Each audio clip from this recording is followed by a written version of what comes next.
La revolución digital explotó con los videojuegos. Los juegos se han desarrollado como una de las formas más avanzadas de medios digitales. Hay un gran deseo de participar en los medios. Y correspondió a los creadores de videojuegos saciar ese deseo. Parte de mi ambición es hacer que el jugador sea un diseñador como yo. Los jugadores se convirtieron en dioses. Son omniscientes, tienen todo el poder, toman las decisiones importantes. Se expresan con las herramientas hechas por los creadores de juegos. Para bien. Te damos estos poderes. Y para mal. Pero depende de ti lo que hagas con ellos.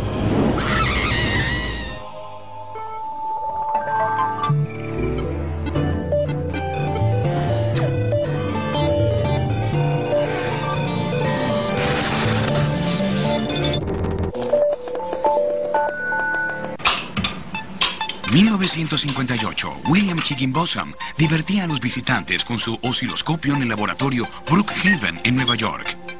Tenis para dos fue el primer juego de computador e inició una industria que para los años 80 divertía a millones.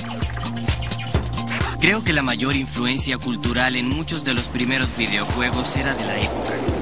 En los años 80 todos estaban preocupados por los misiles balísticos intercontinentales y la carrera armamentista. En esa década, el presidente Ronald Reagan propuso aumentar la defensa en Estados Unidos, lanzando la iniciativa de defensa estratégica llamada por la prensa el programa Guerra de las Galaxias. The question is not, will strategic defenses be developed? The question is rather, will the Soviet Union be the only country to possess them? The choice is ours. Si pensamos en el programa Guerra de las Galaxias de Reagan, esa idea de que habría un escudo defensivo controlado por computadores alrededor de Estados Unidos que destruiría los misiles que llegasen, es como un pasatiempo gigantesco de Missile Command, uno de los juegos más populares de los años 80. Y trata literalmente sobre el bloqueo de misiles balísticos intercontinentales, pero incluso creo que eso es de hecho una reflexión. A principios de los años 80, todos estaban preocupados por la bomba. Destruir un enemigo presionando un botón era tan emocionante en la vida real como en los videojuegos.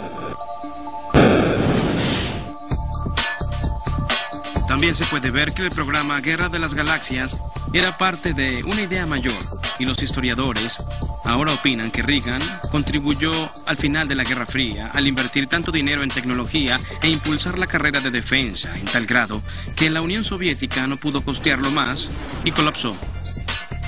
El fin de la Guerra Fría y la desaparición de un enemigo antiguo también marcaron el inicio de una nueva era en los videojuegos, donde los diseñadores podían explorar escenarios distintos a la guerra y el conflicto. La generación original de jugadores ahora tenía una perspectiva diferente del mundo, por lo que diseñadores de juegos emergentes como Peter Molyneux trajeron una nueva perspectiva a los videojuegos, donde el jugador era la mano de Dios. Bien, seré honesto contigo. La razón real por la que era un dios fue mi incompetencia como programador. Pues te diré, hay una cosa que todo programador siempre sabe hacer: navegación. Es hacer que un personaje del juego se mueva del punto A al punto B. Yo era un programador tan atroz que no pude lograr eso, así que pensé: oh cielos, ¿qué voy a hacer? Es demasiado complicado, no puedo moverlos por estos salones. Tienen que encontrar caminos doblando esquinas. Oh, no importa. Haré que el jugador eleve la tierra para que las personitas puedan llegar al lugar. Y así fue como nació. Otros diseñadores de juegos como Sid Meier y Will Wright también dieron a los jugadores una perspectiva de arriba hacia abajo y control total en sus juegos. El término juego de Dios se refiere al tipo de perspectiva que tiene el jugador de ser omnisciente, todopoderoso y de tomar decisiones importantes. Muchas personas no tienen esa capacidad en la vida real, y darles eso en un juego es entretenido y divertido.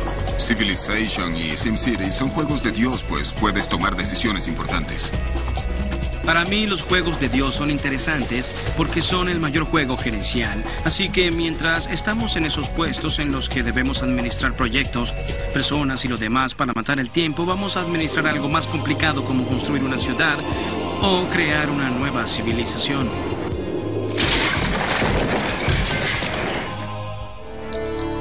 Los juegos de Dios les permitieron a las personas vivir sus más alocados sueños gerenciales.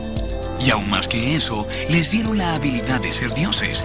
Le dieron al jugador la sensación de ser el poder mayor, al darle elecciones que nunca tuvieron antes. Pero los verdaderos dioses eran los diseñadores que crearon esos mundos. Y el primer paso fue construir una ciudad.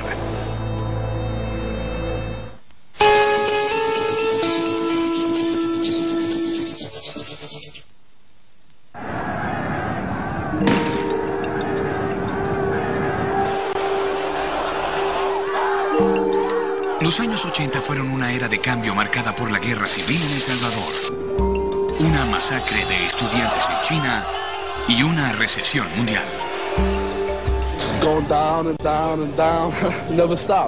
La década también vio la caída de la cortina de hierro. Mr. Gorbachev, open this gate. Los comunistas perdieron ante los capitalistas. Y el muro que mantuvo al mundo en temor virtual por más de 40 años finalmente cayó.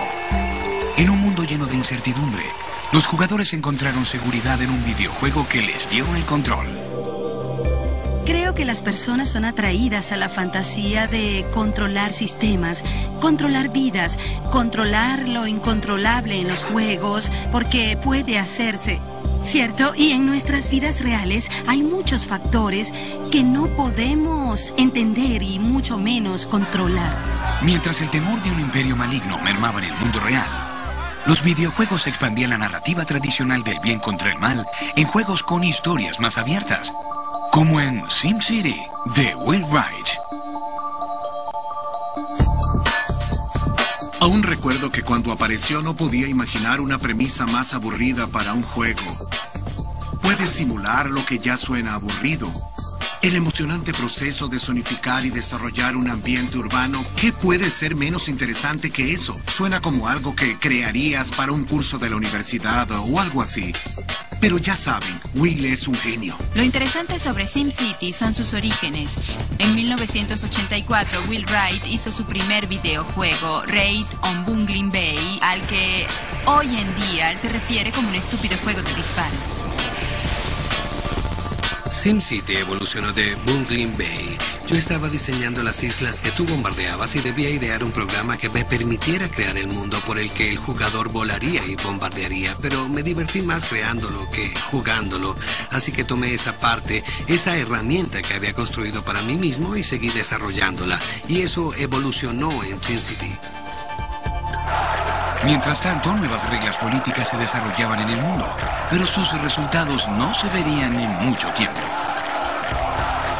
Por tanto, los videojuegos como SimCity ayudaron a los jugadores a entender el complejo mundo al ver causa y efecto inmediatamente modelados en un juego de computador. Esa es gran parte de la dificultad sobre la inmensidad de nuestro mundo y sus interconexiones. Y es que ya no vemos más la causa y el efecto. Votamos y no sentimos que realmente hayamos opinado. Hacemos el esfuerzo de vivir ecológicamente, pero ¿realmente vemos los efectos a largo plazo? Es muy difícil tener la sensación de causa y efecto, y estos juegos lidian con esa necesidad de ser parte de un gran sistema y también de tener el control de ese gran sistema global. A diferencia de la vida real, donde el progreso era terriblemente lento y lleno de frustraciones, los juegos de Dios podían mostrar resultados